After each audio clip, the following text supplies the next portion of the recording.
कहानी एक छोटे से गांव से शुरू होती है, जहां एक प्राचीन हवेली वीरान पड़ी है। लोग कहते हैं कि वहां 200 साल पहले एक औरत की दर्दनाक मौत हुई थी और उसकी आत्मा आज भी भटक रही है। रात को हवेली से औरत की चीखें, बच्चों के रोने की आवाज और पायल की छनक सुनाई देती है। गांव वाले डर के मारे उस हवेली का नाम तक नहीं ले। भाग दो दोस्तों का ग्रुप और जिज्ञासा। लगभग 5-6 मिनट। शहर से 4-5 दोस्त गांव घूमने आते हैं।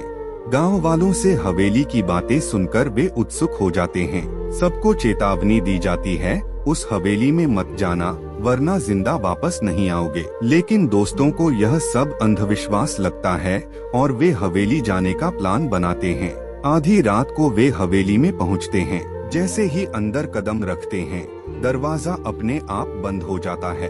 टूटे फूटे कमरे, जाले, दीवारों पर अजीब चिन्ह और धूप बत्ती जैसी जली हुई गंध आती है। एक एक कर डरावनी घटनाएं शुरू होती हैं। टूटा आईना जिसमें उनका चेहरा नहीं बल्कि खून से सना चेहरा दिखता है।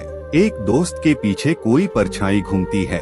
एक कमरे में अचानक झूला अपने आप हिलने लगता है। भाग 4 आतंक और रहस्य का खुलासा। लगभग 8-10 मिनट। दोस्तों को हवेली के तहखाने का दरवाजा मिलता है। वहाँ पुरानी किताबें, खून से लिखे मंत्र और एक ताबूत रखा होता है।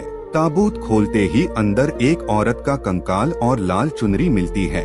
तभी औरत की आत्मा प्रकट होती है। आत्मा बताती है कि वह हवेली की मालकिन थी, जिसे लालच और धोखे से जलाकर मार दिया गया था।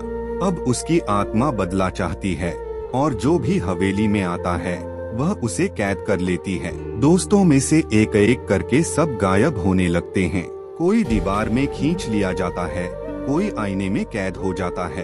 अंत में सिर्फ एक दोस्त बचता है जो गांव वालों से मदद मांगने भागता है। लेकिन जब वह हवेली से बाहर आता है तो उसे एहसास होता है वह अकेला नहीं निकला बल्कि आत्मा उसके साथ चिपक गई है। गांव लौटकर वह दोस्त सबको समझाने की कोशिश करता है कि वह बच गया, लेकिन अचानक उसकी आवाज बदल जाती है, चेहरा डरावना हो जाता है। सब समझ जाते हैं कि अब हवेली का श्राप गांव में पहुंच चुका है। कहानी यहीं एक खौफनाक ट्विस्ट के साथ खत्म होती है।